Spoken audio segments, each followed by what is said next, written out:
Hi everyone, welcome now to our NFC West team previews. We're starting with the Arizona Cardinals. Last year they went 5-11 under head coach Ken Whisenhunt, and they gave Whisenhunt the boot at the end of the season, hired coach of the year Bruce Arians from the Colts, and they made a big trade in the offseason acquiring the somewhat productive Carson Palmer. Carson Palmer played with the Raiders last year. His arm strength is nowhere near what it was with the Bengals early in his career, but he still can get the job done if given protection, and that's something the Cardinals could not do last year for their trio quad of quarterbacks who just couldn't play. So Carson Palmer is an immediate upgrade. The only problem is he can't get the ball downfield very accurately. He can't complete passes downfield, but he's their best quarterback since Kurt Warner retired. We moved to the running backs, where the team signed Arians' former running back in Pittsburgh, Rashard Mendenhall. A lot of the people Pittsburgh fans I talked to really hate Mendenhall, and really you can't blame him. He had one good year and he didn't do anything else. So you have to wonder, this is his last chance. He's on a one-year prove-it deal. If he's busts, he's out of the league. And then you have his backup, who is also looking at being out of the league. That's Ryan Matthews. He was drafted in the second round in 2011. He's played 5 games, tore his quad, tore everything. It's just bad luck for him.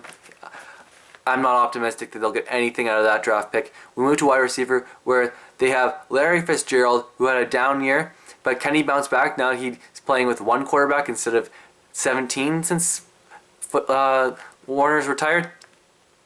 Anybody who can get him the ball. Fitzgerald was extremely frustrated last year. You hope that Palmer can re-motivate and re-energize Fitzgerald. Across from him is former first-round pick and Blitnikoff winner Michael Floyd, the Notre Dame product. Is a big guy. He's posed to break out. He's posed to improve. It looked like he was coming on at the end of last season. And then Andre Roberts in the slot, good third guy, good guy slot receiver. But the real question is on the offensive line. This is a unit that was supposed to get 3 new starters. We'll get to that in a second, because Jonathan Cooper, placed on IR, will miss the season. They drafted him 7th overall. That's a huge blow. He was slated to be their starting left guard. But they're still got they still got a couple new starters. Start with left tackle, where Levi Brown missed all of last season. Instant upgrade over the rookies they had last year. They had 2 rookie tackles, both late round picks, and that was disastrous, as you can believe. So they bring back the top 5 pick from 2007 to start, the former Penn State Nittany Lion tackle. Instant upgrade. Even though he's not an elite tackle, he's extraordinarily better than being Nate Potter, the worst tackle in football last year. Move to the center, where they have Lyle Sedeline. He's a very good center, above average, and you can't complain about him. Darren Colligan is very durable, a good starter. Started 108 out of 112 possible games. A guy you really like on your team. And on a much improved right side, they brought in Eric Winston, who was cut from the Texans 2 years ago but because of cap concerns, but is a very good player. Cut from the Chiefs last year because they drafted Eric Fisher. This is a guy who's been cut 2 straight years, but it's not because of his play. His play's been very good. It's because of their cap situation and their draft picks. Now we go to the defense, where it's a defense that's on a decline. You've got some older guys, but it's still a very competitive group. We start on the D-line. Dan Williams is the nose. He's improving each year. He's active and he's a big body. On the ends, they've had 2 of the better 3-4 ends in football for the past few years, but Darnell Dockett has been declining for 4 straight years. He's just not getting to the quarterback anymore. You have to wonder how much he's got left. Luckily, Calais Campbell at 6'8" is an elite defensive end. He's a big, strong, fast player, gets to the quarterback, stuffs the run, a really good player, probably the best player on their entire defense.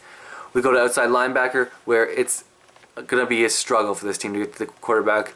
They signed John Abraham to be a pass rush specialist, and I like him as a stand-up guy. I think he could get to the passer. He stood up a bit with the Falcons as a sort of stand-up end when they needed him. All he does is get to the quarterback. Over 100 career sacks. We look at the rest of the guys, and it's not great. Lorenzo Alexander signed to be could start for them. He's a great special teamer, but not really a starter. Sam Ocho and Alex Okafor in a battle of former Texas Longhorns. They're going to be competing for one starter's job, and really, they were productive at Texas. They haven't done a whole lot in the pros. The interesting name may be Matt Shaughnessy, who in 2010 was one of the highest rated defensive ends by Pro Football Focus, but then tore his shoulder up the following season, was not as good in 2012 under new head coach Dennis Allen, and was let go by new GM Reggie McKenzie. So he's trying to rejuvenate his career in Arizona. We go to the inside linebacker, where they took a big blow from losing Darrell Washington, who was a beast, could rush the passer, could cover, made lots of tackles, but he's suspended the first 4 games for PED use. They're replacing him with Jasper Brinkley and Carl Dansby. Dansby left the Cards a few seasons ago from Miami in a big contract, was cut by the Dolphins back to the Cards. He'll start alongside with Jasper Brinkley, who signed from the Vikings. They also drafted Kevin Minter in the second round out of LSU. He'll be a good fit, but might not start right away. Move to the secondary, starting at corner. Big physical Patrick Peterson. He can return. He plays a little bit of offense. And 7 interceptions last year. He's one of the league's better corners. Up and coming guy. Makes lots of plays. Then we go Gerard Powers, signed from the Colts. He's never played a full season, but has made 42 starts, so that's a lot of experience because they don't have a lot of experience on the outside of Antoine Cason, who flamed out in San Diego. The former Thrope Award winner started well, ended extremely badly. You have to wonder how much he's got left, or if he's just over the hill and has already peaked. And then we look at a trade they made for Javier Arenas, one of the better return men in college history. He comes in, he'll be a return ace for them, and a third or fourth corner. We'll go to safety. They signed Jeremiah Bell, age 35, to replace Adrian Wilson, who was a franchise leader in most defensive categories and really a face of their franchise for the past decade.